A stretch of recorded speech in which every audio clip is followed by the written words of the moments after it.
مقام نزول سورہ اخلاص ایک قول کے مطابق مکی اور ایک قول کے مطابق مدنی ہے۔ رکوع اور آیات کی تعداد اس سورت میں 1 رکوع اور 4 آیتیں ہیں۔ سورہ اخلاص کے اسماء یعنی اس کے نام اور اس کی کیا وجہ ہے اتنے سارے نیمز ہونے کی، مفسرین نے اس سورت کے تقریباً 20 نیمز ذکر کیے، 20 نام، ان میں سے 4 میں آپ کو بیان کرتا ہوں۔ اس سورت میں اللہ تعالیٰ کی خالص توحید کا بیان ہے، اس وجہ سے اسے سورہ اخلاص کہتے ہیں۔ اس سورت میں یہ بتایا گیا کہ اللہ تعالیٰ ہر نقص و عیب سے بری اور ہر شرک سے پاک ہے، اس مناسبت سے اسے سورہ تنزیہہ بھی کہتے ہیں۔ اسی طرح جس نے سورت سے تعلق رکھا وہ غیروں سے الگ ہو جاتا ہے، اس لیے اسے سورہ تجرید بھی کہتے ہیں۔ اسے پڑھنے والا جہنم سے نجات پاتا ہے، اس بنا پر اسے سورہ نجات بھی کہتے ہیں۔ کیا بات ہے!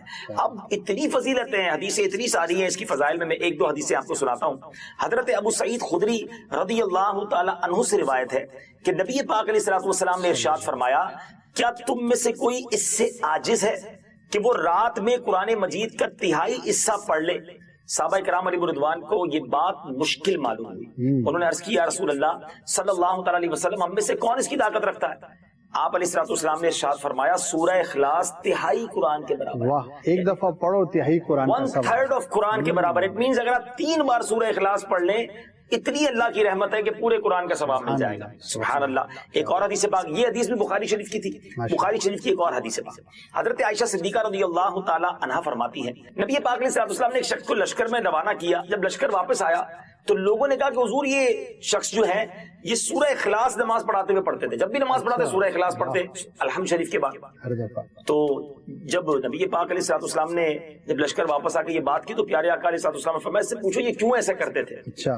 تو انہوں نے جب لوگوں نے ان سے پوچھا تو انہوں نے کہا کہ یہ سورت رحمان کی صفت ہے، اس وجہ سے میں اسے پڑھنا پسند کرتا ہوں۔ پیارے آقا علیہ الصلوۃ والسلام نے ارشاد فرمایا، اسے بتا دو کہ اللہ تعالیٰ اس سے محبت کرتا ہے۔ سورہ اخلاص سے محبت کرنے والے سے اللہ تبارک و تعالیٰ محبت فرماتا ہے۔ پھر کیوں نہ ہم سورہ اخلاص کو بہت زیادہ کثرت سے پڑھیں۔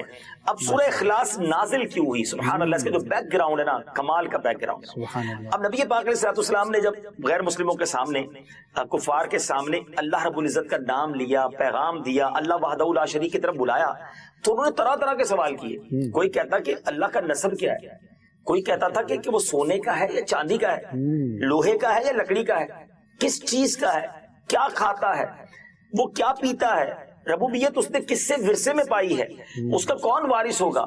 اس کے جواب میں اللہ تعالیٰ نے سورت نازل فرمائی اور اپنی ذات و صفات کا بیان فرما کر معرفت کی راہ واضح فرمائی، یعنی بتا دیا کہ اس کا کوئی شریک نہیں، اس کا کوئی والد نہیں، اس کا کوئی بیٹا نہیں۔ سبحان اللہ، کیا تفصیل کے ساتھ یہ مختصر سورت ہے مگر کتنی جامع ہے۔ تو بار بار پڑھیے، اس کے ترجمے پر غور کیجیے، اس کی تفسیر پر غور کیجیے، اللہ سے محبت بڑھتی چلی جائے۔